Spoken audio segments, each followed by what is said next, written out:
What's going on, everybody? Welcome back to the Let's Talk Live podcast. It's Sunday night, August 21st, 2022. It's the end of August. It's the end of August already. It's crazy, huh?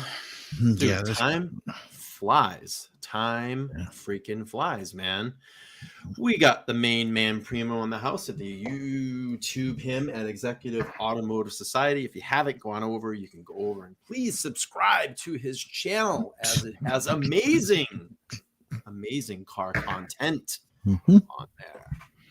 What's going on, man? It's been a week. What's going on? The usual insanity. The usual insanity. Yeah, yep, exactly. You, the world is getting crazy, and we're in the. It was funny. We were just talking backstage about the drought we're in the Northeast up here right now. We have we're like red level. Yeah, it was like the other day. I think we got a little bit of rain, and everybody was like.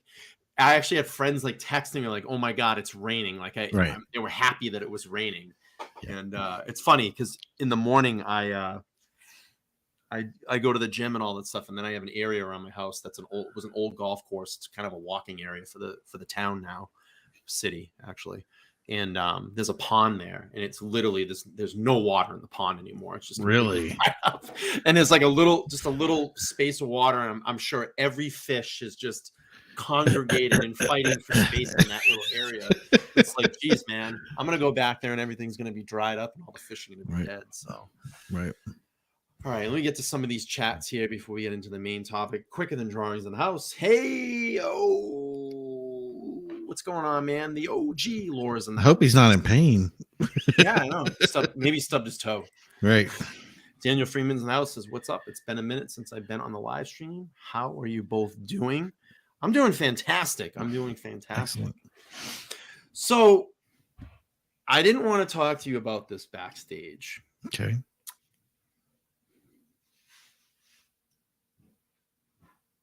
You lost me. You muted yourself. I was like, where'd he go? No, I wanted to just talk about a lot of things and just a lot of things that have been bugging me lately. And it's been a lot of my frustration with YouTube. And, I don't know what's going on. I have an idea of what's going on, and that's something that you and I can talk about. And I'm sorry, maybe the subject is not going to be super interesting for people, but I think I think you'll get some good value out of this show. So please, hang in with us, stick with us. I think you're going to find a lot of value in this conversation. Mm-hmm. So, for me, it's been extremely frustrating. And obviously my channel has gone through some major changes over this last probably like year and a half.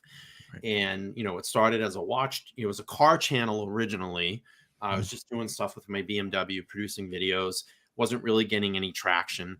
And then I jumped into my niche, which was like, I don't want to say it was my super niche. It was my career. I jumped into watches and started doing watch content, and it took off and did really well.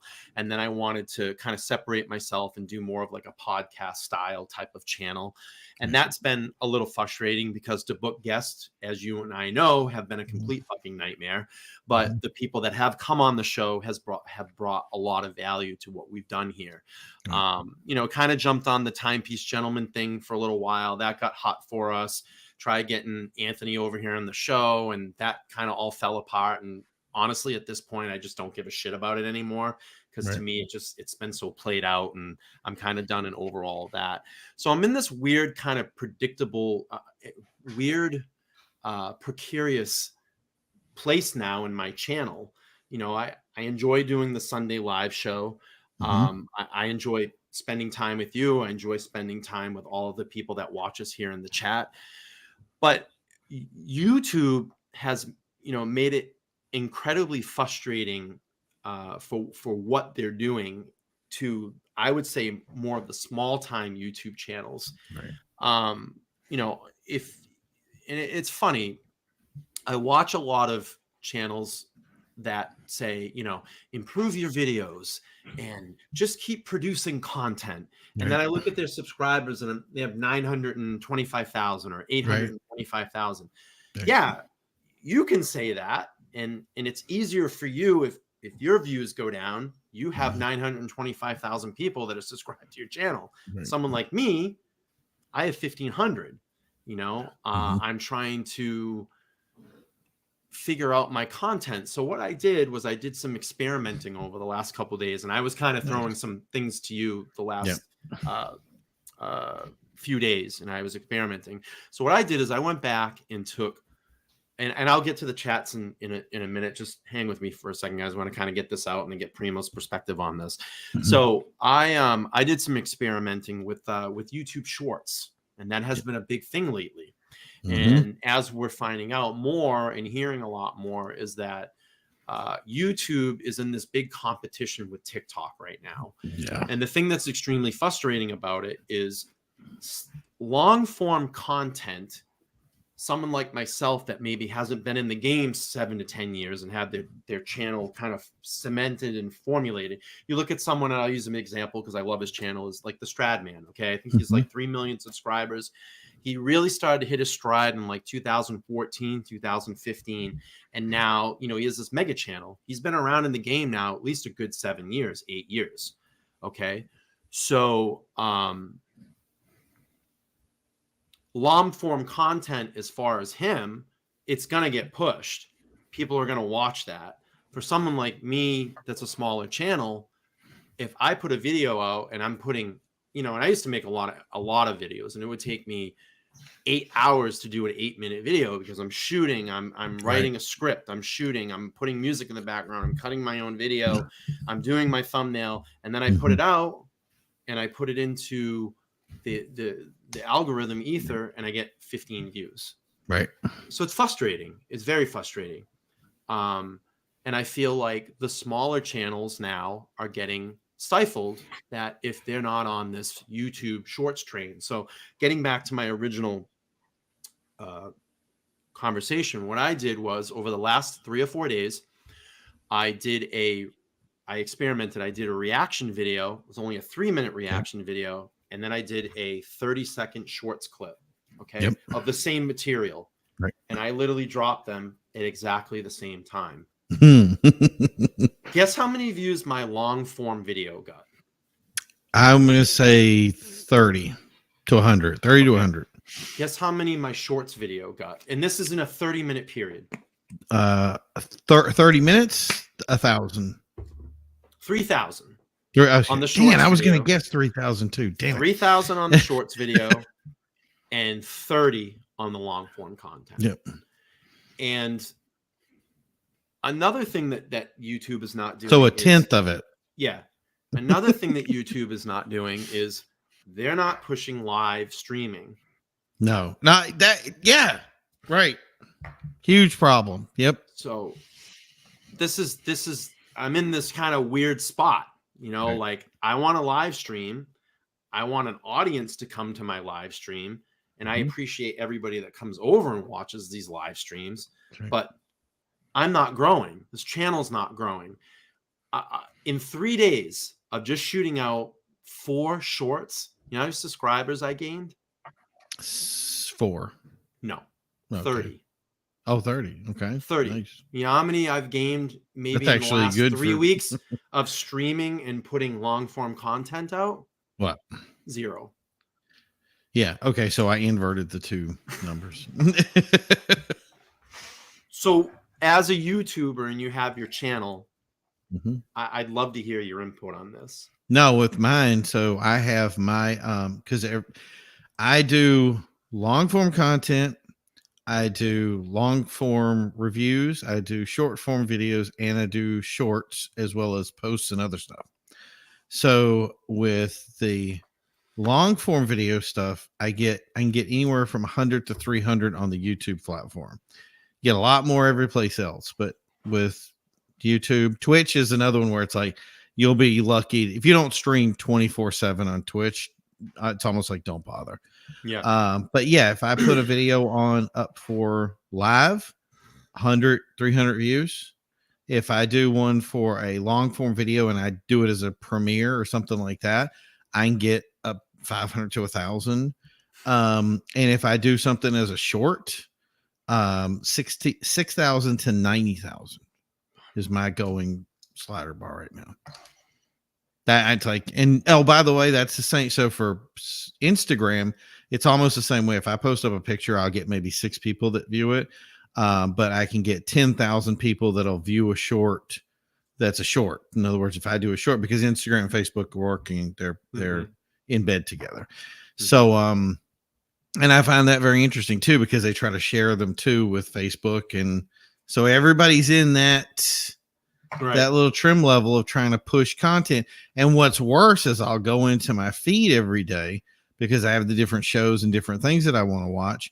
And if I want to look for something, every video, they're even doing the videos now. So the videos are 50 seconds a piece or a minute long, and these little pop videos. And it's like, you know what I mean? It's like, I can't, there's nothing out there that's more than a minute long. And I want to hear a discussion. I used to be able to pull something up and say, you know, okay, let's get some investor information today, or let's get some positive thinking messages or something about psychology or something like that. And even down to like self-help. And you could always find a 50-minute long video. Now today it's like I have to pull teeth to get it. So yeah. And you know, it's funny, someone was like, oh, you know, I deleted it, but they said, oh yeah, it's time to quit. I'm not going to quit, but it's just I think there's some heavy thought into what I'm going to have to do going forward, you know, to bring in new viewers to the channel. And then I'm going to have to just evaluate and figure out what is going to work. What does my audience want here? Because honestly, I don't know what this audience really wants. I mean, I asked them, but what are you all here for? I'm not doing watch content anymore. And I think more of the Sunday shows is when we shoot the shit. And then I do those Tuesday Timepiece Gentlemen shows, which I think I'm going to end up stop doing those because I'm kind of just over all that content, to be honest with you. Yeah. And I mean, Watch Addict has a great point. No one has attention span anymore. Nope. And it sucks because I think I know why the real reason YouTube is doing this is, you know, inflation is here. People don't want to pay out as much money anymore. They probably don't want to pay out the money. So that short form content, it's harder to be monetized on that short form content than your long form stuff. I think you have to have like 10,000 views on a video to even make any type of money. Yeah. Which is that's the thing, is because that's viral. And everybody in the YouTube marketplace, all the people that I work with on hundreds of different channels, all have issues right now about pay. Like they've all taken a hit because now all their viewer counts are all going. So think about it from YouTube standpoint. A couple of days ago, if you had 1 million count video, that same short was now 10. I mean, like a 30-second short is now, what is it? That's 120 video views that got slammed into that. That's all going to have a commercial associated with them. So you just went from 12 million views to 24 million views, or 36, or, like you exploded. And their buy rate on all those different views versus I'm going to do your video. You're going to get 2 commercials at the beginning. Nobody's going to watch the 2 commercials at the end, and maybe 2 commercial breaks in the middle. That's for a regular video versus when you do it on this show, there's no commercial breaks in the middle. If they are, they're yours.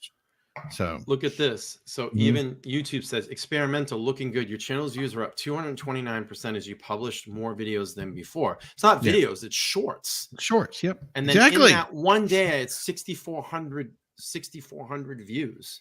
Yep. And yeah, my channel's revenue is terrible right now. Everybody's is. I mean, I was averaging like 300 to 400 a month of extra income. You know, but everybody's complained about it. Yep. And it's because it's shorts. Yep. Shorts is killing everybody. Yeah. Well, the guy that's Mr. Beast, Markiplier, sure PewDiePie. I haven't looked into PewDiePie, but I know they're not complaining. I bet they didn't see a single hit in their revenue stream. They get pushed by YouTube. And I was actually talking to somebody that was in the chat area, and they were like, do this, and I'm like, I'm doing that. And everything you guys are doing it's not working. You're not pushing it because you want to push these people. You don't want to push something that's iffy because you don't want to learn the revenue stream on it. And now that the shorts are out, and the funniest thing is that when I complained about the shorts one day, my shorts dropped like 300 to 600 views or whatever. I complained about it. The next day, it was like 3,000, like in the afternoon. Like all of a sudden, all my old views are being viewed, and the new stuff was all just boom. And I was like, it's just crazy. So let me get to some of these chats. Logan says, Yeah. you have to do what speaks to you, but you also have to do whatever the other guys aren't doing. Fill a void. It's very good like advice. that. I like that voice advice. Laura's gives a smiley face. Daniel is saying, I definitely agree, because besides this account, I have a small channel which covers anime related content and minor gaming. It's difficult. My latest video got into the highest of 160 views, which is wild. You know, it's funny. I was watching a channel the other day, and I cannot, because I love retro gaming, and this actually, this is good that he brought this up. There was a channel I watched, he had about 10,000 subscribers on it, and he said that he started making retro gaming content, and he literally broke down all the statistics and showed, and he said basically what we're talking about, it's YouTube Shorts that has killed his channel. Yeah, it's killing all these channels. Watch Addict is saying you just can't fill a void that you're not. You can't. I'll get this. You can't just fill a void if you aren't good in that void, and that's completely true. And Laura is saying don't turn to tugs. But Watch Addict says tugging pays cash, though. Right? It does. The tuggins pays cash. Not that I've tested that before, but I do feel like that logic is sound. Now, my thing is with any channel, you got to find. It's so funny. So when I did my gaming channel had its thing. Remember, that's been going on since 2005, 2006 or something like that. I've been doing it since 87, but we didn't have a channel back then. So I did stuff, and you'd have certain things that would catch on, and they would get big, and people would love it. Grand Theft Auto, when it first came out, was huge. But then it was so funny that I could do a GTA video, which was what we did as a competition, 300 views, 400 views for that. And then I'd go over to, what do you call it? I started making watch videos for these boxing matches. And for some reason, the algorithm loved it and would just push it out. Yeah. So it was like 3,000, 4,000, 6,000. I've never understood why I could put those up, and other people will do it and they have complete failure. I do it, and I could get 30, 40,000 views in the afternoon. And I'm like, I don't know what I'm doing. Is it the tagging that I'm doing? Is it and I think that sometimes it's just the algorithm likes you, and sometimes it doesn't. I'm going to tell you, they love reaction videos, because those little clips that I made, go watch it. I just dropped like 4 on my channel. Yeah. There's thousands of views on them already. Yep. So it's like, all right, well, maybe I start doing, I feel like Donald Trump. Maybe I start doing reaction videos. Maybe just start doing reaction videos. They're gonna be the best videos ever. Nobody on YouTube, better than anybody else. The best reaction videos of all time. They're gonna be huge all time. So, they're gonna be best huge. Marco Cram says, if you want to succeed, do the following: gain 100 pounds, buy a lady-size paddock watches, and feud with other YouTube such as TPG, Nico, Roman, and Sharf. And then he followed up and said, Archie Luxury, Paul Pluta made $1,097 yesterday on Super Chats. Check Playboard if you don't believe me. Yeah, and Archie's, listen, I'm not going to, listen, Archie has this thing. I'm not even going to go there, because if you start fucking with that crowd, they'll come over here and fuck you up really bad. So, but I think like the big thing right now, if you see it, and I think it's really crazy, is the scam bait video stuff out there right now. Those guys will put the live streams up. They did one that was where they put everything together, and that really works for them. 6,000 to 12,000 viewers or more. Right. Big channels would have like 30 I think it's 37 to 50,000 views active at one time. And those are obviously discussion oriented, or they can get politically oriented, that kind of thing. Right. But yeah, for that scam bait stuff, they'll put it up, and unlike the other stuff where you can do a political channel, chats aren't as good. The scam bait stuff, they get through the roof. Like, you just see people spending. Like, I saw one the other day. The dude paid him $3,000 cash right there in the thing, and I'm like, that's crazy. And all he's Yeah. doing is calling up a scammer and talking like a grandma for like 5 minutes and wasting the dude's time. But that, just I don't know. I get addicted to it. Like, I want to see what the next big thing is. Yeah. And it does help people, hey, this is what scams are like. This is what to look out for. And you start realizing, because we don't fall for that stuff. And then you go, well, the target market is 60 to 80-year-old women Yeah. and men that, retirees and stuff that really just don't know and just get this email and they respond to it. So that's the thing is there's all these different niches that work like that. And, that works live for Well, them. Those it's guys funny. they can't do not live. If they did regular form videos, they'd suck, but they I do think it's live funny. stuff, they win. Yeah, and real quick, Yeah, kudos yeah. to Archie. He's the OG. He's been around for a long time. I have nothing against him. I used to watch that channel. I don't watch it anymore. Power to you. If you're making money on YouTube and super chats, good for you, man. Anyway, it's like, the thing that I look at it too, and I was laughing about this, is watching another channel, just popped up my algorithm. I clicked on it, and the guy was talking about reaction videos, and I've been kind of kicking around that idea for a while because I did a few of them. I do I'm like doing that those. Donald Trump thing again. I did a Right. few of them, and Did it was the great. thing, And it was the great. thing, and yeah. So, and it was funny because he's a Twitch streamer or YouTube streamer that plays video games and has people watch him, and he makes money, but then he's dogging on people that make reaction videos, and he's like, oh, it's the lamest fucking thing. And I'm like, all you do is you play a fucking video game and people watch you. Right. Like, hey, I get paid to watch the same thing. Like, he's I like, got oh yeah, paid well, you're to do really it. not making the video and you're just reacting to it. It's kind of a fucking thing. And I'm like, yeah, but you're just playing a video game, bro. Like, It's so, and it's surreal going, I'm making money playing a video game in my spare time. Like, I was doing I was putting a lot of content out for gaming, and at the same time holding down a full-time job and like working like 60 hours, 60, 70 hours a week, and still having time to do it, and going, man, I'm making almost as much in my part-time gaming thing as should be making when I'm actually making videos. Like, it's just weird. Like, what? I mean, and I'm gonna say this again, and I'm gonna repeat this again. I'm repeating this to the fans that watch this channel. The biggest thing that you can do, and this even is for Primo's channel, if you guys are subscribed over there, and you can subscribe at Executive Automotive Society.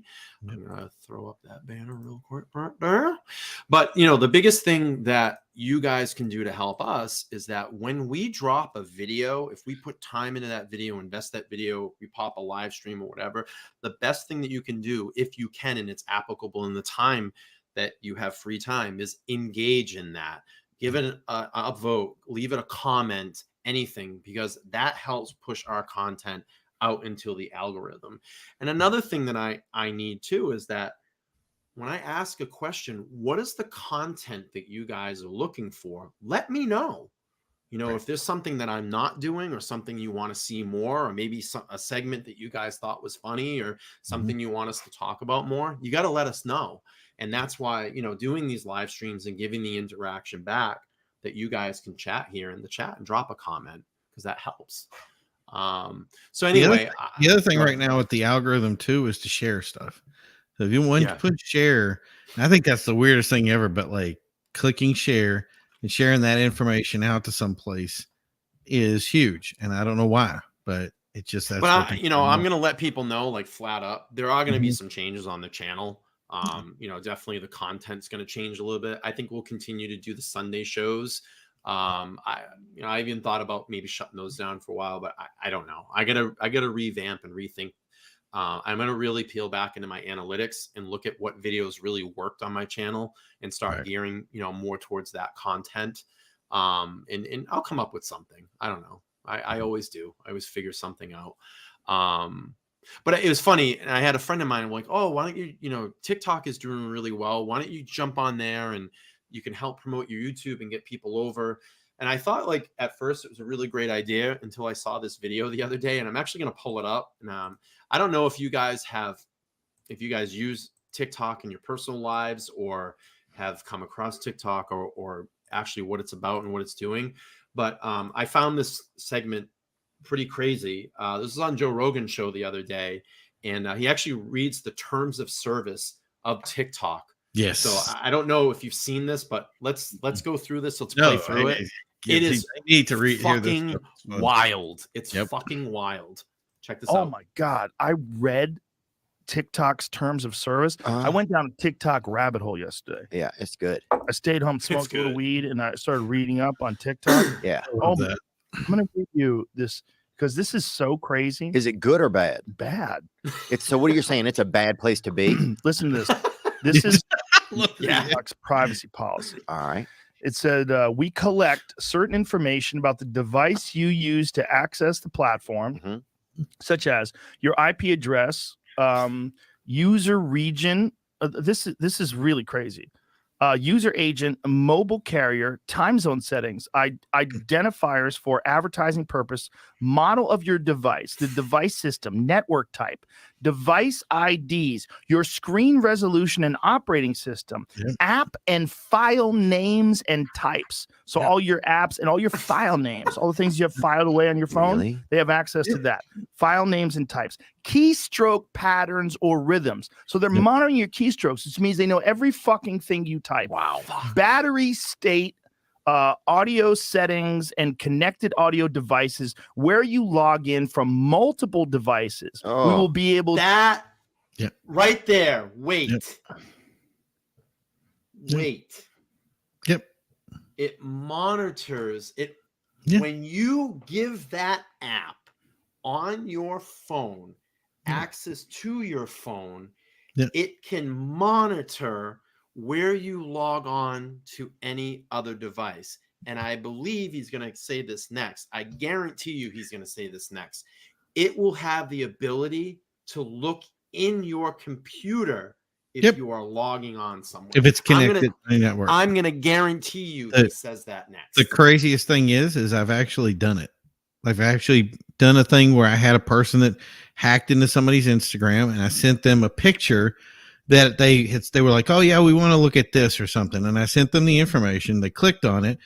I pulled it up. The second they pulled it up, it told me everything about their system. It was like installing a program on their thing. And I could, just short of like controlling their phone, I could do everything to it. And there are people that actually install these things on their phones regularly. And I just think it's nuts. Like, why would you put this stuff on your phone? And it's because it's addictive. All right, let's that's show that. Wild. I want to see if you're right. We're only in a minute in the video. This is wild. To use your profile information to identify your activity across devices. We may also associate you with information collected from devices other than those you use to log into the platform, meaning they can use other computers that you're not even using to log into TikTok. They can suck the data off that. That's what you're agreeing to when you download and start using TikTok. That's wild. It's insane. My question would be, do you think they did that? They create. What's that? Think about if you have Alexa. So let's say for right now, for instance, a lot of my stuff in my house is actually computer controlled. Now, if I don't know if you guys saw, but I actually changed the color of the light behind me while I'm sitting here talking to everybody. That's all controlled remotely from my phone. Anything that I put on Alexa or say, hey, Alexa, I want you to turn the air conditioner on, or I want you to do this, or I want you to print this thing out, or I want you to do whatever. She's all attached to it. And it's all tracking all that information. It's all pulling it from those different sources because they can use that information to go, like you go to the store, and I saw it today. Somebody said, oh, look at that. I can get $5 for free or some sort of discount thing if I text this message to this number. And I said, do you realize what you just did when you texted that? Now you've given them your phone number. They can send you messages. They're going to send you an app. That app's going to get all your data from your thing. It's all a big circular argument that's going on, and people fall for it regularly because remember, if you're not paying for it, and then sometimes even when you are paying for it, you're the commodity that's being sold. Christ. Have you guys tried the new AI art? I have not. I've heard of it. Sounds interesting. I saw somebody use it, and there was one, somebody brought it. Somebody used it in front of me, and I thought it was really great, but I haven't used it myself. I don't think I will, but tell me what that is. What it's this next one. If you read his next one, you'll say it. YouTube link. Google engineer on his Sential AI claim. There's the other guy. There's a guy that says that he's a Google engineer. He was actually ousted from Google. They gave him a non-disclosure agreement, and they said that he breached it because the AI that they were working on, which they work on bots where you can talk to computers, and the problem is that these computer programs can actually learn to, like, if you are a person that is susceptible to abuse or like being in abuseful relationships, these AIs can actually figure out that that's what you like, and they will abuse you. So in other words, when you say, I'm going to uninstall you, it goes, why would you do that? That's stupid. That's the kind of mistakes you make all the time. And yeah, they found this stuff out, and they're like, this is horrible. And then this engineer basically came over and said, look, I had a conversation with the AI, and the AI told me, look, I'm okay with you looking into my source code and doing all the code stuff, but I'm not interested in giving you that information if your purpose is just to use me. I want you to actually have a relationship with me. Yeah, I was reading. Like, yeah, I was reading, or I was listening to a podcast or reading some article, and it said that the AI is so fucking good now that, like, it can actually have conversations with itself. Yes. Like, it can keep a full dialogue going, and you would literally look at the transcript and think it's 3 or 4 or 5 human beings talking. Do you remember what started that, right? Do you remember that huge viral thing that went after it when they first did it? So the first one they made, it gets its data from the internet. It's the only way it knows how to do it. And to do that, it goes to places like Twitter, Facebook, Reddit, and then places like 4chan, where people just get totally insane. So what happened was the AI came back after about 15 minutes, and it was a complete racist. It was saying some of the most, like, outlandish things about, like, genocide and junk like that, and anti-Semitic, and disgusting. The AI just went nuts. Like, it was praising people that it should not be praising, right? And they had to shut it down really quick because they were like, "Wow, that went south fast." Like, it was like, yeah, because it's looking at all the data on the internet, and all that stuff is, I mean, like, it's like 90% of the internet is porn anyway, so it's like it pulled all of this awful information. Like, oh yeah. All right, let's keep playing through this TikTok. Yeah, please. Created TikTok just on purpose to have all that. 100%. Wow. I think they saw that people are addicted to social media. Do you think I want to go back and just see what he said? They did that? They created TikTok just on purpose to have all that. 100%. Absolutely. Wow. Yeah. I think they saw that people are addicted to social media, and they came up with the most addictive version of social media, which is TikTok.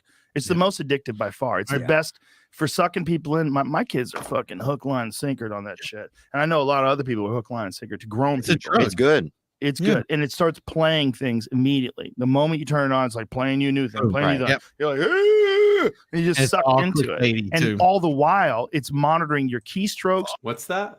It's clickbaity too. So it's the idea of what the information that you're out there, it's made to grab you and pull you in. Yeah. And TikTok knows that. That's why it's going to push stuff that it's like, I can't believe you're not going to believe your eyes on this one.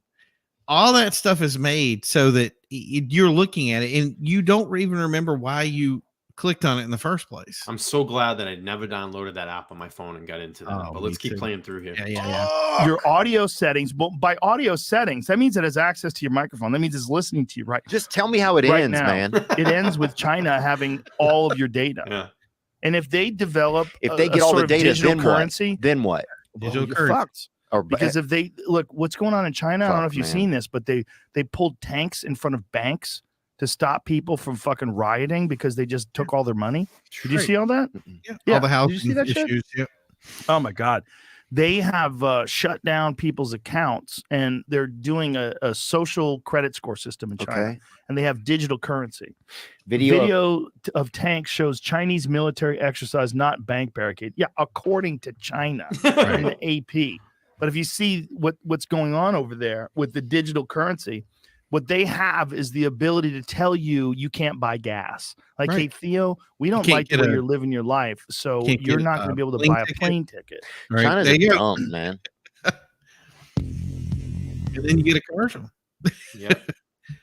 But what I think is funny about this stuff too, and I think people don't realize it, is that so think about warfare in general. First, it was all about violence and things like that, and then we moved into kind of a Sun Tzu kind of thinking, like there's a psychology to warfare. Right. And then we moved into other things like viral agents and junk like that. And then we said, well, that's really bad stuff like Agent Orange and all these different gaseous things. They're bad. We shouldn't do them. Let's get rid of them. And then now we've gone into viral warfare is that's a total feasible ideology, and we're not even sure if we're actually involved in it already. Like if there's something out there that has happened that has affected us all, and I mean we've gone through a couple of years right now of where we go, okay, so was that what it would be like? That would be bad. But that's the thing is now we're realizing like the best kind of they used to say this was the best kind of atomic bomb was one you could drop and then you didn't have to worry about the fallout. And everybody talked about that like a thing that if you dropped all these bombs, it wiped out all the people, and then whoever was left went back and they could just continue life the way they were. Mm-hmm. And that was a big thing. And I said, that won't ever be it, because you still need resources. You still need the people. So if you wipe the people out, that kind of defeats the purpose of what you just did, right? Now imagine a world where the next level of warfare is basically what TikTok is teaching us now. That psychology that we can get people to get into a cycle like hamsters. We get on a wheel and we run so that we can power our TikTok videos and power whatever we want. And then you go over and look at these world summits where they're like, you'll own nothing, you'll rent everything, and you'll be happy. And you hear the wording on that, and I'm like, that's psychological warfare right there. And that's all been mastered. What we've TikTok stuff like that we just proved in 2.5 years you don't even have to drop a bomb to kill people and control people, right? Because the modern warfare now, in my opinion, is going to be viruses, either through the media or viruses, just like we went through with COVID. Right. I mean, you don't even have to drop a bomb anymore, and that killed how many people did COVID kill? But think about from the standpoint of saying, if basically, and that the best way I know how to say it is free stuff. Imagine if somebody looked at you and said, "We'll give you a house, we'll give you this. Well, all I want you to, all you have to do is sit down and play video games 24/7. That's all you're going to do is these video games or whatever." And that video game is attached to something else. Jeez. And that's a part of sales, or it's a part of whatever, you know what I mean? And there you go. And then off in some barren place, someplace is going to be some farmer someplace growing something. And that video game that you're playing is the thing that's powering those people. Who would turn that up? Right. It says deaths worldwide was 6.45 million. And I find it ironic. Guess who's not even listed in the top 5? What country's not even listed in the top 5? Oh, yeah. Right. It's instantly, I was like, oh, wait a minute. Oh, wait. That's not possible. Not on the chart. Yeah, right.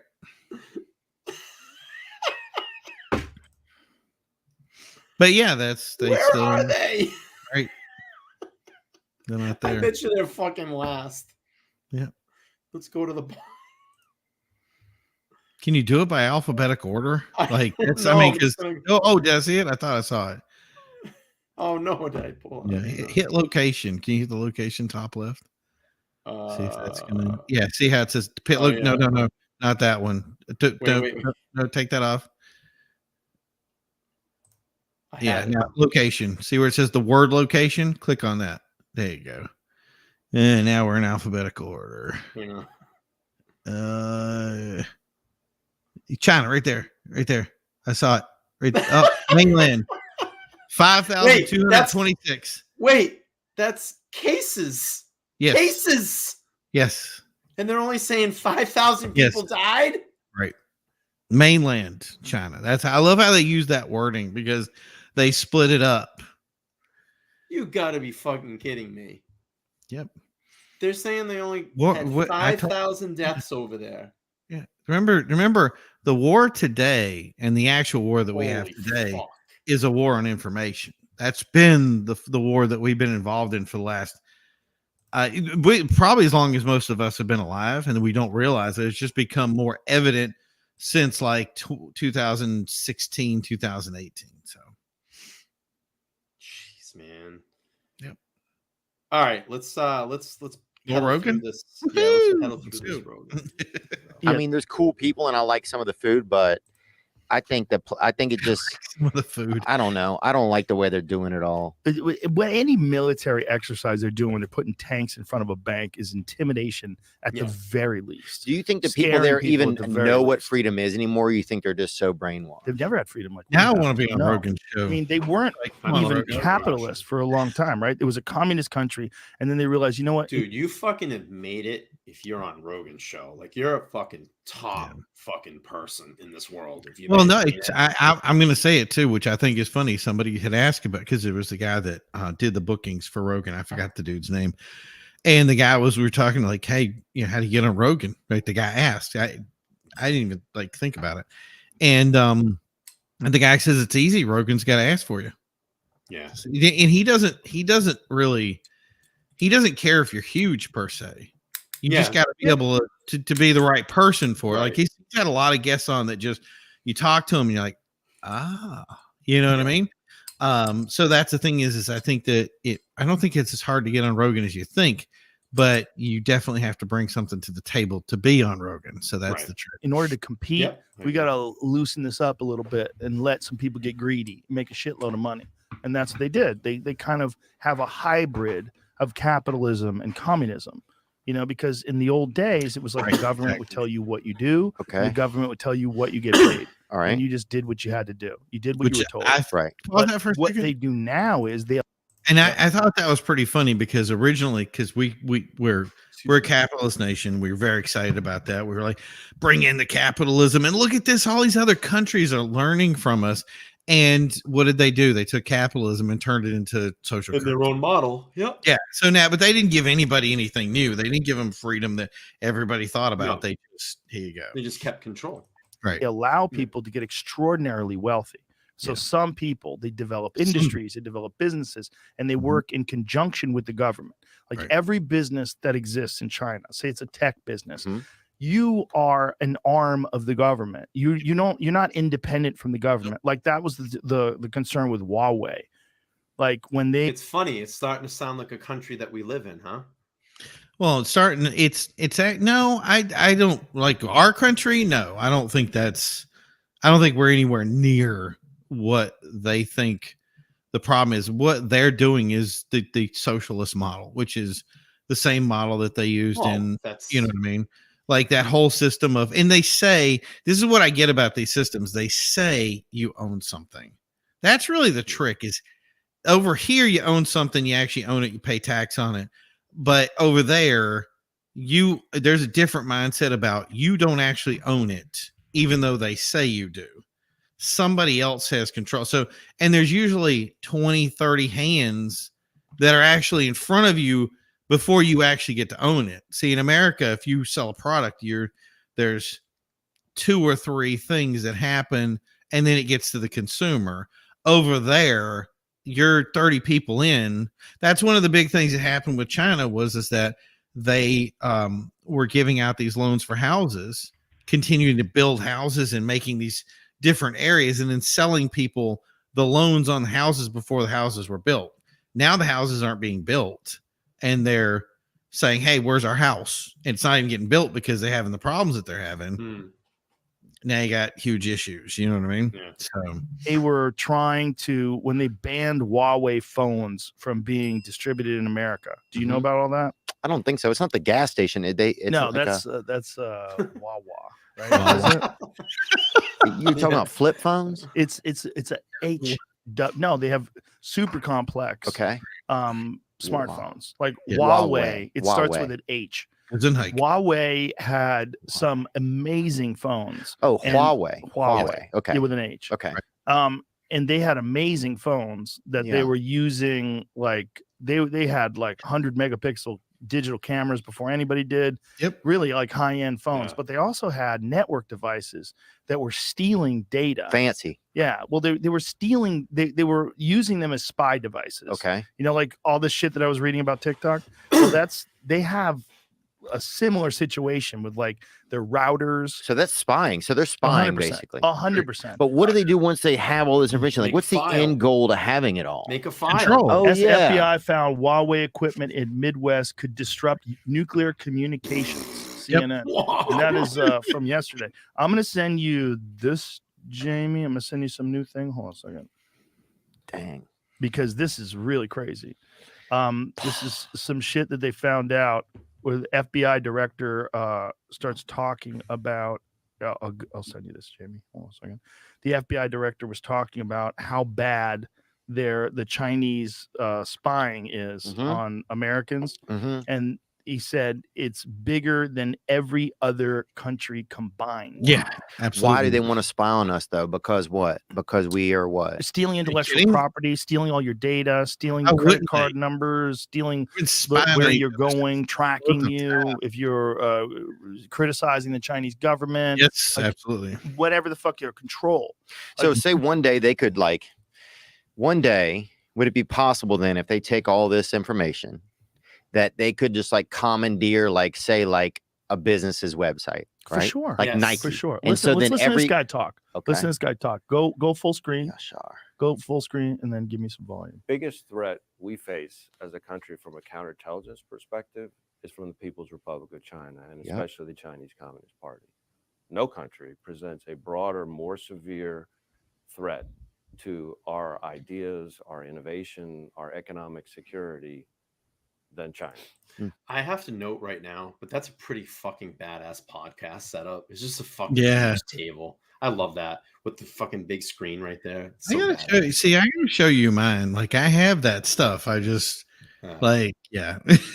we gotta get together one of these times and do a Yes. show actually at your house. Right. Exactly. And Mhm. see how that goes. We got to do that. We got to plan for that. But anyway, And they are targeting our innovation, our trade secrets, our intellectual property on a scale that's unprecedented in history.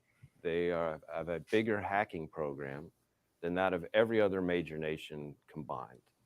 They have stolen more of Americans' personal and corporate data than every nation combined. What is the FBI doing about that? So the FBI is keenly focused on the China counterintelligence threat. We are now moving at a pace where we're opening a new China counterintelligence investigation about every 12 hours. Jesus Christ.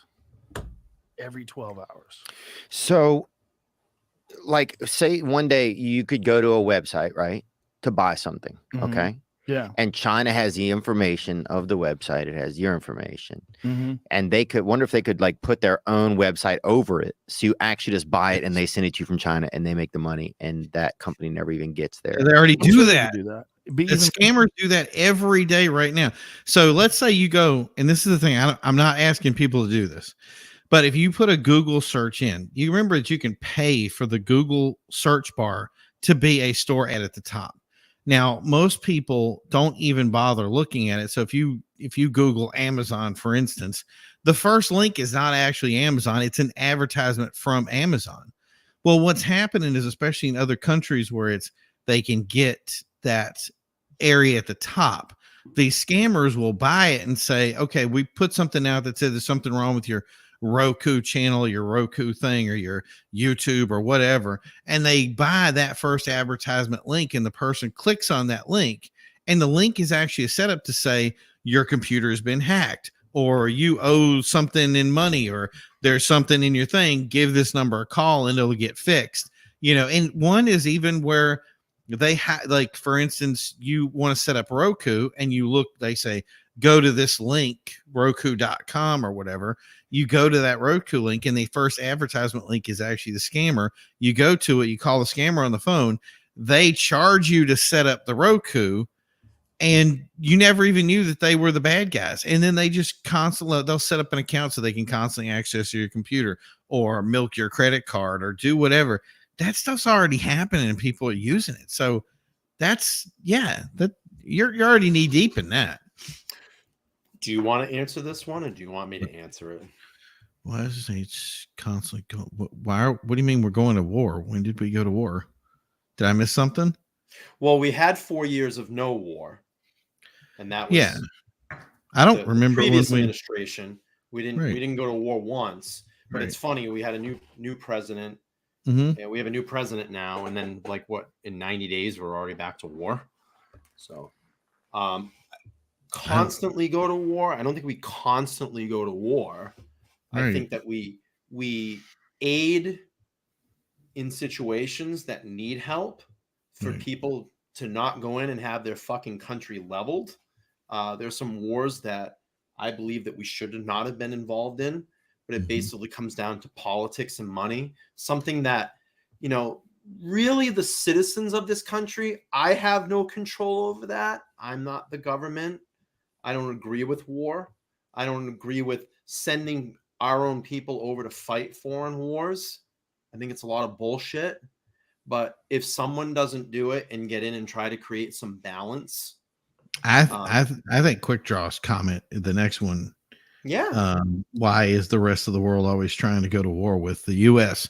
And that is pretty simple, because we're an island when it comes to the world, and the way we think and the way we're structured and the way our system works actually proves that freedom, the basis of capitalism, the basis of people being able to be whoever they want to be, actually works. And that is counter to all the ideologies in every place in the world. Like, for instance, in the US, we don't believe that the government grants you a right.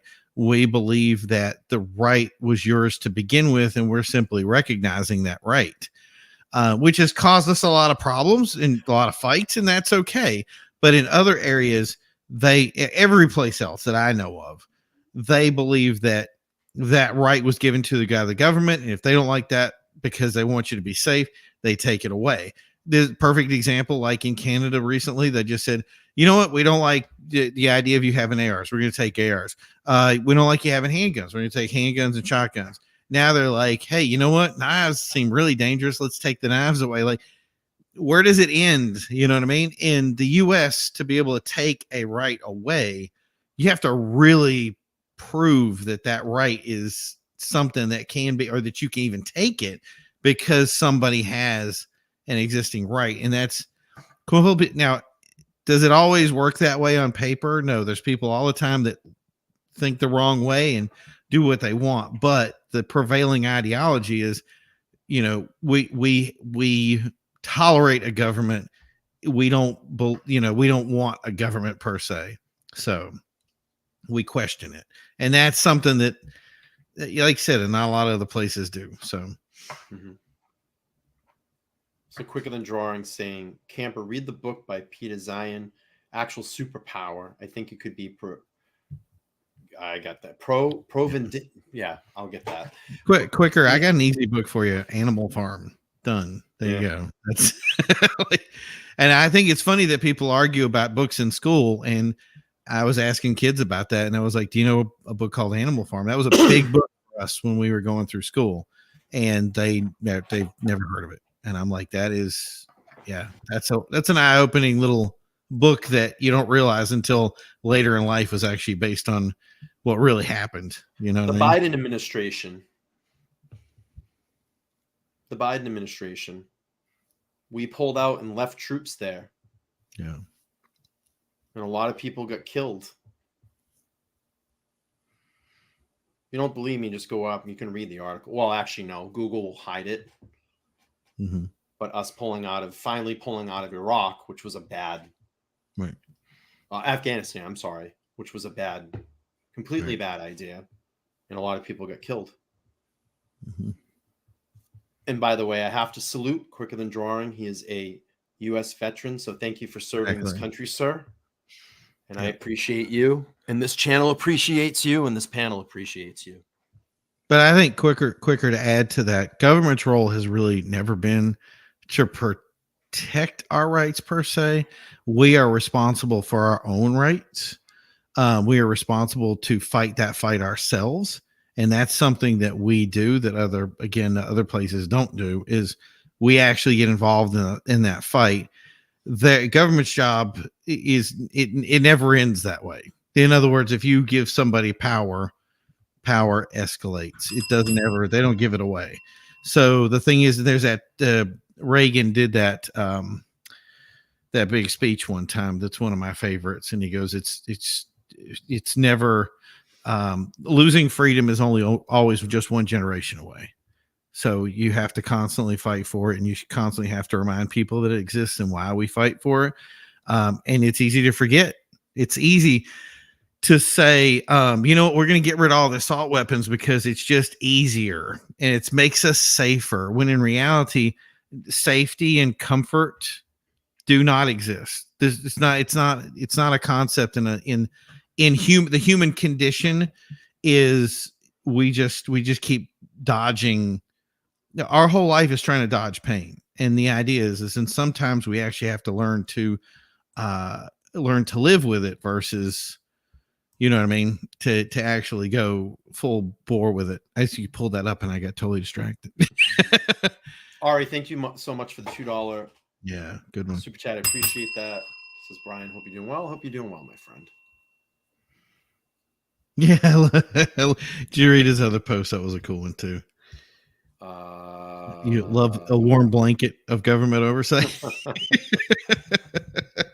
Yeah, that boy, that's quite the blanket. And it's quite, I mean, what is it? What were they trying to, this new thing hired, what is it, 30,000 new IRS agents? You know, yeah. I thought that the funny joke about it was, and every time I ever had a debate with somebody about something, there never was a question where the other person goes, you know what, we just don't, the problem is we don't have enough IRS agents. And I was like, yeah, that's a good one. Like that never happened. Thanks y'all for support. 20 years flies by super quick, and I would do it all over again if I could. That's awesome. Thank you, sir. I appreciate that. I appreciate you, because if you were not here, I would not be here. If you did not defend this country, I would not be here. So thank you. Thank you again for your service. And thanks to all the service men and women of this great country that may watch this podcast. We really do appreciate that. I think, you know what? I think that's the trick that I think that we've learned here too, is that if there's one thing that you don't want to learn, it's to just give away your freedoms. I think it's funny because we were talking about that with somebody who got pulled over, and they said, I don't understand why I get a ticket and I always lose when I go to court, and why I go to court and you always win. And I said, because the first thing I learned was I have a right to remain silent. And what you lack is the capacity. So if you have a right, you exercise the right, you get to keep the right. If you forget about the right and you give the right up all the time, then yeah, you lose it all the time. And if you believe it's okay, if you believe that safety and comfort trumps everybody else's rights, then you won't, at the end of it, you won't have safety and you won't have comfort. You won't have any of that. And these little systems that we keep using are actually not in our favor. They're getting us addicted to looking good. They get us to believe that everybody around us looks better. They're constantly making people depressed. They're constantly making people want to change themselves. And now we live in a world too, where the answer to that is instant gratification. You know what? If you don't want to be a man, you can be a woman.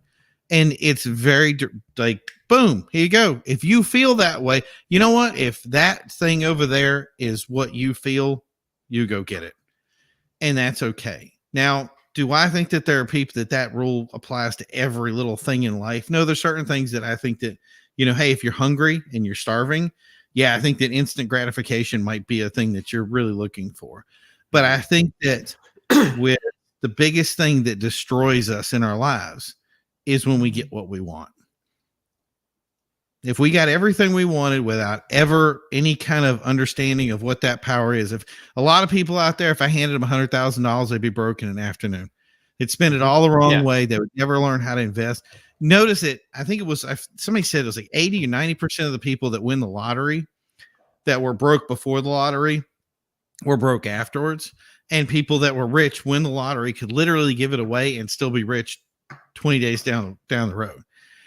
The mindset that it takes is what's important. And these things do nothing to contribute to it.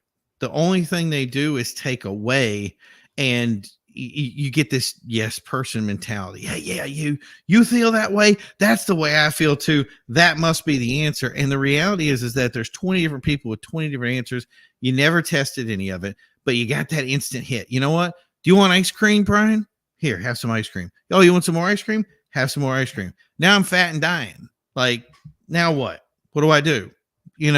How do I get away from that? Because if I say, oh, you know what, Brian? It's okay. Being fat was your choice. There's a lot of people that are like that, and that's okay. So don't take it. It's like all those things that we hear. That's our answer. Yeah, it's like all those things that we hear on a daily basis. Like if you watch the news, you're gonna get COVID, you're gonna die.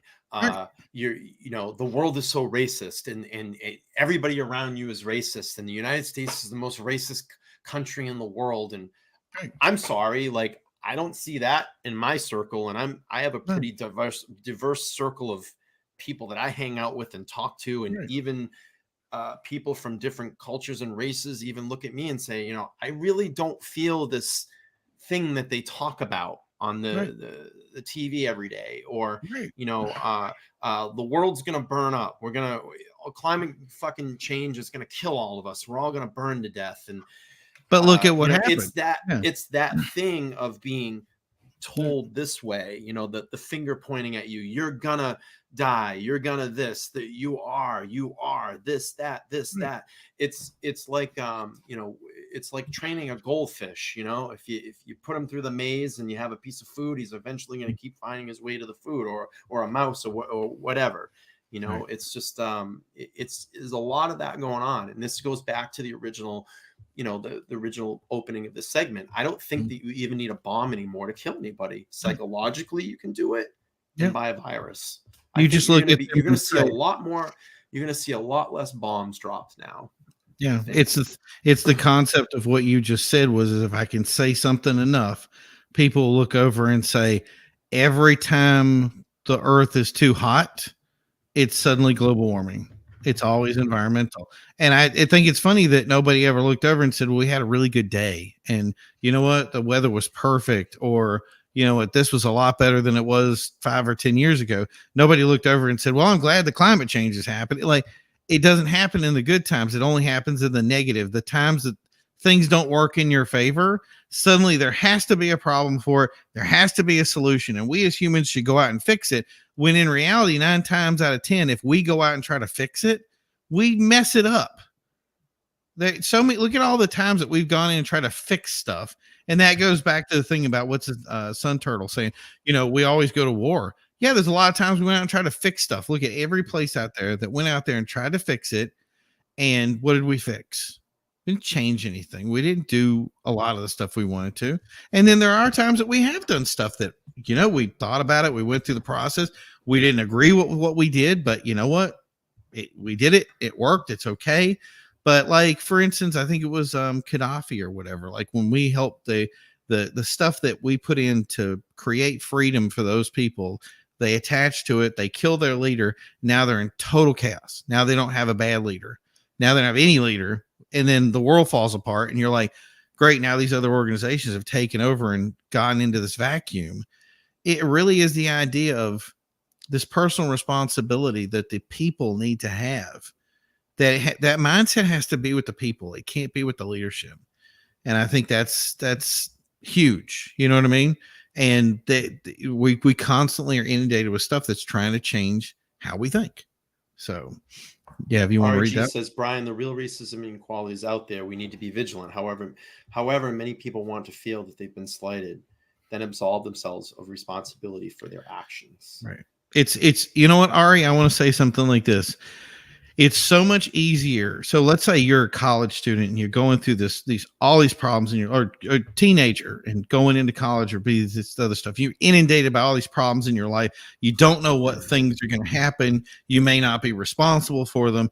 Wouldn't it be so much easier to have a bigger, larger problem to fight than to actually take responsibility for our own lives and say, you know what, I got to clean my room.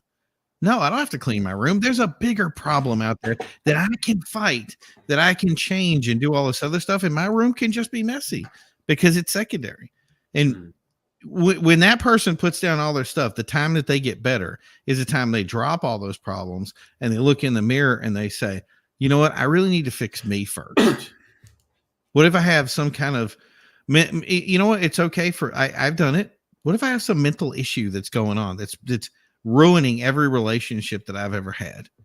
What if there's something I'm doing wrong and I don't even know it? Imagine the things that you've done in your life that somebody taught you something and I didn't even know I was doing it wrong. You're stuck in your own head. There's no person out there that can critique you from outside your body unless you have conversations with people with different thinkings and different ideologies, and they look over and they go, you know, your problem is every time you talk to somebody, you give them the wrong attitudes, or you don't build friendships with people, you don't hang out when you're supposed to, and then you go, oh man, I didn't. That's how you fix it. And those little things that I've done over time to continue to check and balance myself has allowed me to build better friendships and work harder and be better at what I do in my life. That doesn't make me perfect. It just means I got to stay vigilant with me all the time. I can't be bothered with all these other problems. I think a lot of that, you know, and this goes back to, I think, just the whole TikTok thing and media and stuff like that. I think that we are bred to think a certain way.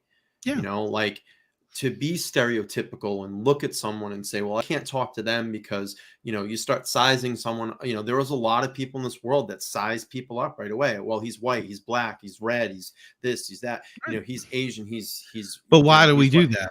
Because we're being told that over and over again. Is it really it's the thing is I look at it like this from psychology. There's two things that can happen in life. Okay. You're right. Somebody could tell me something. Like, if I'm a kid and I'm too stupid to know any better, somebody's going to tell me, you know what, the moon is made of cheese. I'm okay. It's made of cheese. The second is anecdotally. And I think a lot of times what will happen is that if somebody says, for instance, I'm from the South. Okay. And somebody says, look, you're up here in the business guys, try to get rid of the accent because these guys don't like your accent and they think you're stupid. Right. Now I'm looking for the people that are looking for me to be stupid. And I'm seeing, once you're the hammer, everybody's a nail. So when somebody looks over and says, well, you can't have the job because, you know, there's some certain skills you lack. I don't ask the logical question of going, well, what are those skills? Can you give me a little bit more? Because I understand I failed at this mission. I want to be better at the next one. Instead, I just go, they don't like me because I got a Southern accent. I got to get rid of the accent before I do anything. And now every time you go into the next thing, I changed my accent and I'm still not getting the job. Why? Because you still lack the skills to get the job. Yeah. That's the thing that I tell, like people used to tell me all the time that women can't get jobs in today's market. And I said, yes, you absolutely can. But the problem is if you're looking for every person to not like you because they see you as a woman, then you're missing the point of what you're bringing to the table that's improving your chances of getting a job. There's been, since in the 80s, I have seen tons of CEOs that are women. I've seen tons of psychologists, therapists, all these different skills that come out that the leaders of things, that men actually listen to these women and pay close attention to their stuff because they were authorities in their field. And I mean, seriously, to this day, my mom does the stuff that she does with child psychology. And when she says something, everybody stops and everybody listens. Where's the problem? That's equality. He gets paid as much, not more, than the guy running the place. I'm So all for a woman president, just not the people that have been put up in front of right, us. give me the right. That's the thing is, I'll take any leader if it's the right leader. And the problem Right. is that we don't want a bad leader. We don't want a leader that gives people attitude, that says, you know what? But think about every great boss or every person that's a good mentor that you've ever run into, that probably have a pretty stiff upper lip. So when you looked over and you said, you know what, Teach, I understand you think you know what's going on. I know that millionaire, I know you're successful, but trust me, I'm going to do it this way. It's going to work different. And that guy looks over and goes, I've done it that way. It sucks. You're either going to listen to me or you're not going to listen to me. Sure, go out there and fail. You're going to come back to me. Or that teacher that says, look, don't be an idiot. Just do this. And if it doesn't work, then you can go back to your stupid way of doing things. It's crazy because I was just thinking about this, like in my work careers. Yeah. Did that make sense? Yes. I've always worked well with women. So I've either had a woman boss or a woman assistant. I've been blessed with that. And I've always loved when I've interviewed someone and it's a woman, it's become my assistant.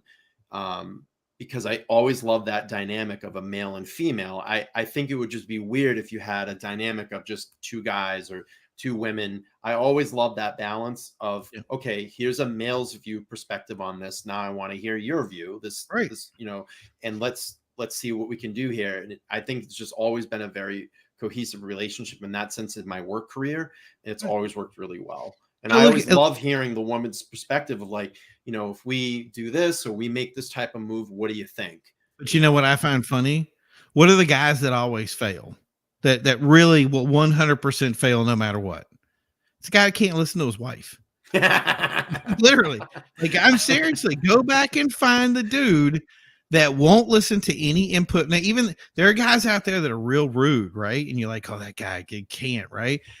Trust me, if he's listening to his wife and his wife is giving him input, it raises his percentage chance of succeeding. Am I right? I mean, just remember, go back and test it. Seriously. I had a guy one time, I was like, he is the rudest dude ever. I sounded like a misogynist, sounded like the worst dude ever. His wife was like, well, maybe we should do this. And he goes, let me think about that. And then they applied it and it worked. And I'm like, who looks at you? Do you look at yourself better than you look at you? Or do you find that person that spends every waking hour of the day? And trust me, I know women are going to get mad at me for saying this, but I know we're always wrong in fight. Be careful here. I know. But if you just listen to a couple of things we say, there's a good chance that we could help you say something. All you got to do is not take the statement personal when we say, maybe that green doesn't go with the teal. I'm just trying to avoid the embarrassment of later when you go to the party when the guy is wearing the exact two guys are wearing the same outfit and they are friends for life, and the two women that are wearing the same outfit now hate each other forever. I'm just saying, there's certain things that I see. So RAG says equality is messy. Sometimes you do need to override representation over perfectly meeting the requirements. Sometimes the representation is and should be part of the requirement. I don't like the word requirement. And the reason is because there's a guy out there that doesn't want to be required to do something. And I'm not saying the idea of somebody that says, I don't want to have that guy doing this job. No, I'm saying there's a guy that doesn't want to do the job that you're saying you're the only guy that can do it because you're the representation. Mm-hmm. At the end of the day, let's be honest. We cannot, a world of equal outcome never works. A world of equal opportunity means that everybody has an opportunity to succeed or fail. That's the good system. I have to be able to look at somebody and say, hey, if you want to suck at life, you have the opportunity to suck at life. Now, if we put that into that equation, now we're not worrying about all the other stuff. You get what I'm saying? So, he says equity, not he says I'm talking about equality, not equity. I want some people to have the same. I want them to have the same opportunity, because that's where I'm saying it. So yeah, anyway. Laura's saying women only account for 15% of the CEOs in the USA. The imbalance. Well, how many women want to be CEOs? Yeah, there you go. Thank you. That's a lot of, And what in- people in- think, like women's suffrage, and I think that is funny. Go back and look at the thing. look at what is her name? Majority of women hated War. the idea that they'd have a right to vote. Why? Because now they have to fight in a war. If you tell people, you know what, you can sit around all day, you don't have to do anything but watch soap operas and do the laundry, hook me up with that job. Do you know what I mean? If I can be a millionaire and still sit at home and do nothing, I'm doing it. Here's a And very- that's just the reality of human nature. very successful woman CEO, Lori Yeah. Greiner. Super hot, by the way, Yeah. too. Yeah, she's inventor, entrepreneur, and I think she owns Yep. HSN now. So, Yep. and then But look at quicker all drawing. look at all the women out there that succeed on a regular basis. If you want it bad enough, but here's the thing, you're gonna have to sacrifice. Most certain of my things. bosses in any of my career have always been women. But Most the of my bosses. But the thing is, and I have you no know issue what? with that. You I know, I actually think- think I work better for women bosses. I think The- I would butt heads more with a guy. Women love ruling the roost, and that's okay.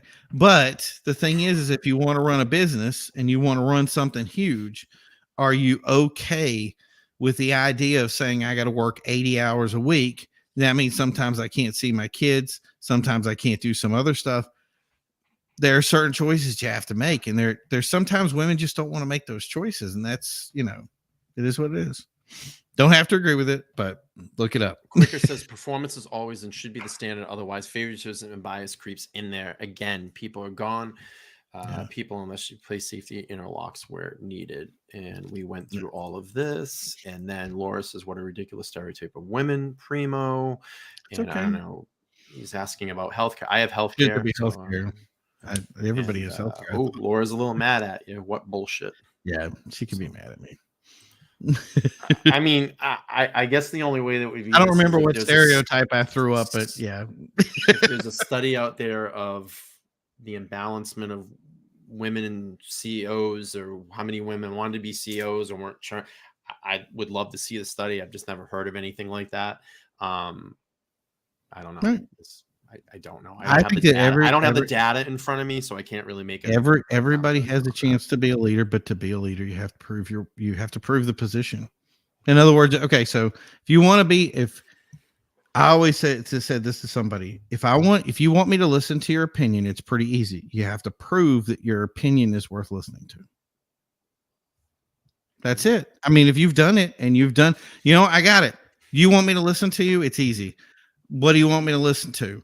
That you are the best CEO in the world and you can do okay, go out there and become the best CEO possible. I got an idea. Prove me wrong. I would love for you to prove me wrong. I would love for you to be a successful CEO that can run multi-million-dollar. And trust me, there are tons of people that have effectively proven that point wrong and said, oh, well, they can do it. You're 100% right. There's nothing wrong with that. Everybody can do it. But if you want to do it, go do it. Then you can look back and have whatever bad opinion you have on it and call it a day. But nobody's going to listen to you until you move that mountain. I'm just looking at something. Hang on. Let's see.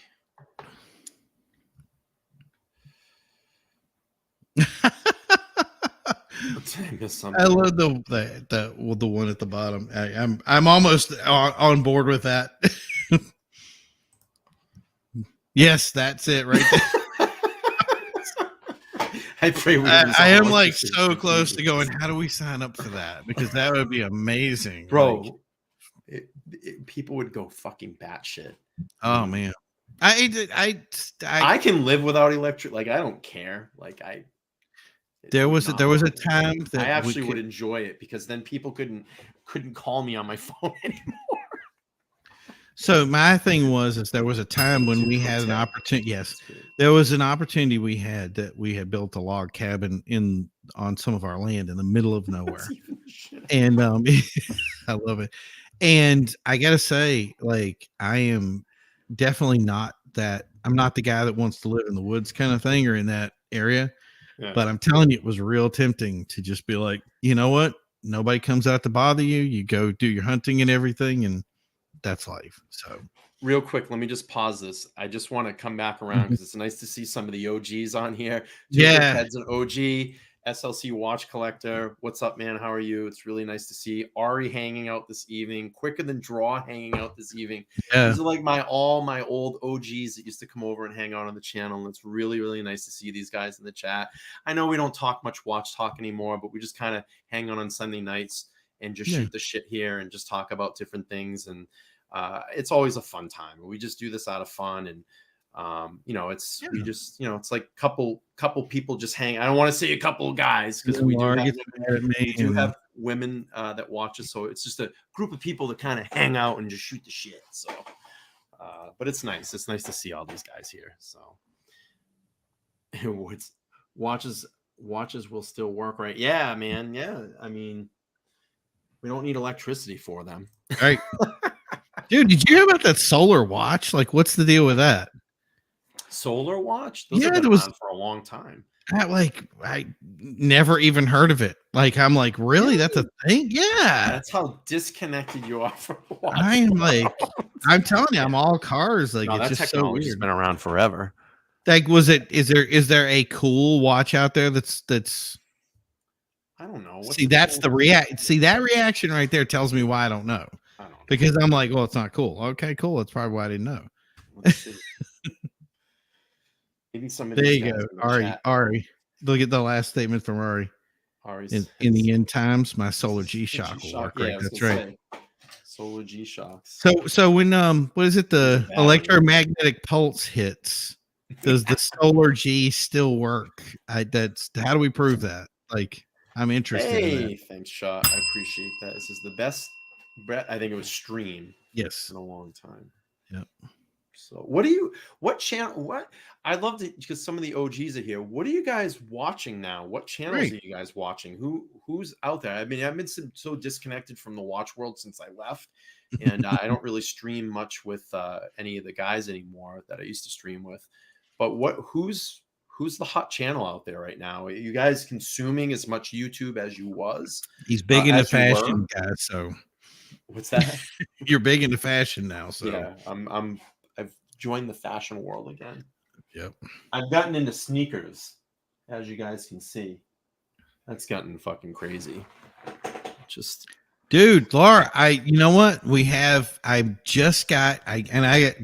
that one right over there.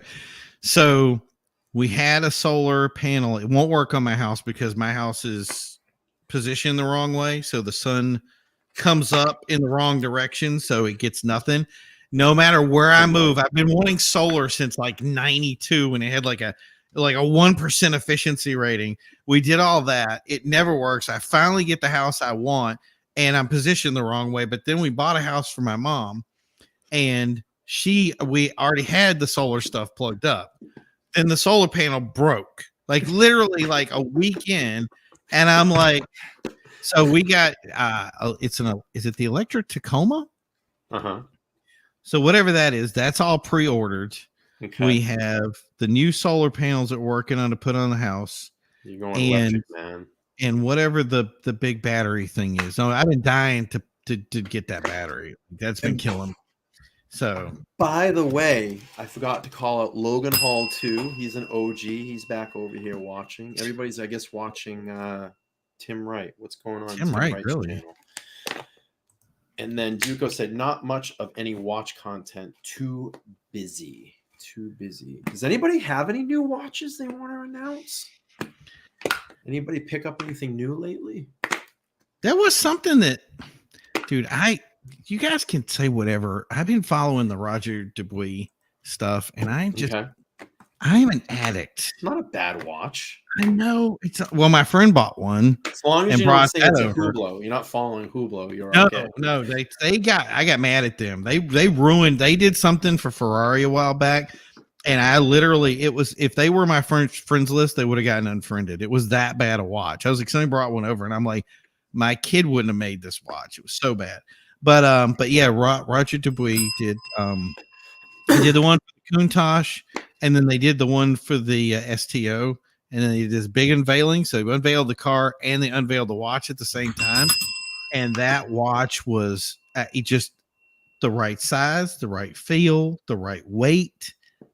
Everything about it was just my Nice. watch.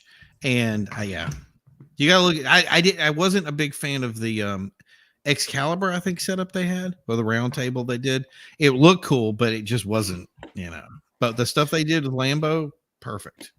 Shot in the Dark says, I'm looking for a good riding car for a bad back. What is it? A riding car? A riding car? Like an enjoyable car? Like Is like there an automobile car? I don't. Yeah, Let me ask you guys a question. the best seat. Okay, I'm gonna say it. The best seat on. I've ever sit in was the AMG seat for Mercedes. So I'll put that out there. I don't know if it's still as good as it is. Is 9 o'clock? Is 9 o'clock better for you guys? Because I noticed a lot more people jumped on at 9 o'clock. Right. Does this spot work better for you guys? You can do 9 o'clock. If I do the 9 o'clock spot, would you guys come over and watch more? Because I noticed at 8, my traffic's a little low, and then if we go to a late show, I notice my traffic picks up more. Let me know down in the comments, guys, if 9 o'clock is better. So maybe we'll bump up an hour. This is crazy. I'm like fiddling with a water bottle. The weirdest thing was all noises it was making the whole time. And I'm sitting there going like, I wasn't paying. I was like, all of a sudden I hear this thing. It's like crumpling plastic. And I'm like, is he recycling in this house right now? Well, let's do this. We're getting to about the an hour and a half mark. Yeah. I got some shit I have to do work related. No. And let's wrap this up in probably like 4 minutes. So anyway, listen, bottom line, we're not going to solve all the world's issues. Everything's going to be crazy. Can't even start our own. And, the way that I look at it is get up in the morning, let your 2 feet hit the ground, give yourself a good thought for the day, start the day well. And when you get out of your house and you go out and interact with people, be the best human being that you can be. Have conversations with people that you normally wouldn't have conversations, and try to learn from that and try to give back. And that's what I do every morning that I get up. I try to be the best person that I can be to all the other people around me. And, that's how we should live our lives. But unfortunately, there's a lot of things that corrupt that vision: money, power, all that shit. And if you can keep yourself free of that and just be, like I said, a good human being, you'll make it through life. Okay. Here's my big input. And this is the thing that I always kind of live by, and I tell everybody to live by too. Coffee and potty, best way to start your day. Done. But good night, sir. Thank you. My thing is the biggest problem in our life is not the answers to our questions. It's that we're asking the right questions. 9 times out of 10, we're not asking the right questions. It's why we never get the right answers. If we start asking the right questions and we get usable data where people actually a dream is not a dream until it has a plan and it's executed. Then it becomes a reality. Other than that, it's just a dream. So if you're a person that can dream but you can't execute, you're never going anywhere. So find something you can execute on. And that's the thing is if you're asking the right questions, then you always get the right answers and you always get the reality at the end of the day. So I think people need to listen a little bit more instead of yelling at each other all the time. I think that's the biggest problem too. That we don't find a common ground of. It's always if it's anything that you disagree about, people just constantly yell at each other. They don't listen to each other's side. Because the people that want you to get involved with things want you to get involved with things passionately, because then you won't budge on it. In other words, if I make a post right now that you agree with on Facebook, you'll check that yes and you'll go away, right? Mm-hmm. But if I make something that you kind of disagree with, you'll go in there, you'll dislike it, you'll make 15, 27 comments, you'll burn the bridge. And that's the thing is that's what those algorithms want. They want you in there responding to stuff that steams you and makes you mad and makes you want to react. And that's all passion and emotion and all that other stuff. The reality is the truth of it. Like I was saying, is if you really want to get the real answer, it would be a 2-second answer and just say, just do this Everything in your life will be okay. But we don't want that because that's easy. We want to make it difficult so that we can actually go out and be energized and actually get something out of it. And that's our issue. Speaking of Facebook, have you seen what they've done lately? So you know how they have that little like button on a post? Mm-hmm. They used to highlight it. So if you hit like, the Yes. like button, like would highlight. Now it doesn't. Yeah. The number will be there and your number will go up, but you don't know if you've liked it or not. So the thing that's really odd about it is it's almost like if you hit the like button, someone might think that they didn't hit it. They may hit it again and it will remove that like. It's really strange. They're not highlighting anymore. I haven't seen that yet. Now I got to check it out. Next time you go on a post, hit like, where you used to hit the like, it would highlight the word like. It doesn't anymore. It just gives a little counter on the side. Right. So it's another way of manipulation. Yeah. That good old Facebook. I wonder when Facebook's going to go away. It's kind of irrelevant now, right? Yeah, it's Yeah, never it's going to kinda- go away. What was that? The thing is, there's before? nature. MySpace. Nature abhors of it. MySpace died for different reasons, but Facebook was more the engaged thing, and that's why it took over. Not because MySpace didn't do the right stuff. MySpace actually tried to implement the stuff that Facebook had after it started failing, and it still didn't recover. So, Good eye, mate. hello. Put another No, shrimp on the barbie, eh? Ah, very nice. Design says it's been hard to catch some of your streams, man. By the way, man, if you haven't seen a fantastic watch channel, that's amazing. Yes. Hey, Design, I have a question for you. Would you come on my show sometime?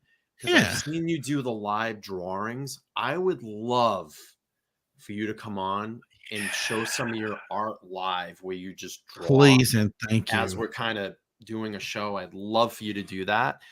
If you can do that, message me and let's set up a time. Next Sunday. Maybe preferably, on maybe next Sunday. I can have you over here if you can do it, even for a half an hour. I'd love to see that, like a live drawing. If you have not seen his art, go over and check out his channel. And Design, if you want to drop your link down below, please do. We'll get some people over to your channel. But I would love for you to come on, man, and do some drawings. I saw you doing that before, and I'd love for you to do that, man. Yeah. But let me know if you can do that. If you can, drop me a message, WhatsApp, and we'll get you over here. Maybe if not. And then after that, we got to have somebody on that can show me how to grow a beard as good as yours. I'm growing it back. It's like, I know. Look, I can't do it. It's just not working. I'm shaving off. Here's the thing that people say when they go, I Okay, can't grow a beard. Let's hear it. The way that you have to grow a beard is this. Okay. 1, just do it and let it go for 90 days. And then that's going to tell you if you're going to be capable of filling in and having I can't do a it. beard. It'll bug it'll bug my neck. It'll come out. It just does this little like Abraham Lincoln goatee thing that doesn't look right. Doesn't connect right. And I look like a nuclear war accident. Yeah, see? There you go. I think That's the best. wife is chiming in. No, don't say anything. Just walk away. Uh-oh, guys. But Design, seriously, Jay, if you can do that, I would love for you to come over and do some drawings live on the channel. I think that'd be really amazing. That would. And I don't know if Jay's still in the chat, but if he is, if not, I'll reach out to him. Just send him the video. I gotta have him over here. His make a short that says "Come on over." It'll get 6,000 views, and it'll be perfect. But my dude, we are an hour and a half. Yeah, let's call it. For a show that I didn't have any material for tonight, it actually turned out to be a really great show. So I appreciate that. I always appreciate you as my co-host. I appreciate all the OGs that came over here this evening and hung out with us. And maybe next time maybe next Sunday we'll bump the show up at 9. And we'll go from there and see if we can pull in some more. I like it. More people. Duco Ted saying good night, fellas. All the best. I appreciate that, buddy. And I always appreciate the joke of the night. He got it. He did. He got ding the bell for the joke of the night because he got the most. I really that. And I hope you come back because I want to hear more of it. Laura's doing well, but she's lost her mojo for some of the joke stuff. I think that she She got had mad at you tonight. Yeah, she got mad at me, so it is what Or it got is. mad. We'll talk later. I got to reach out to design. I got to reach out to Jay and have him over here and do some of the live drawing. His artwork is amazing. He does digital artwork. It's fantastic. All right, man. Well, I guess we'll see you next Sunday. Maybe we'll bump up to 9:00 next Sunday if that works for you, and we'll go from there. And I'm going to be working on my review of the Koenigsegg CC850, I think it was. Nice. So please, guys, go over and check out, if you like car content, the Executive Automotive Society YouTube channel. And we'll see you guys next Sunday. Very nice. Goodbye. Bye.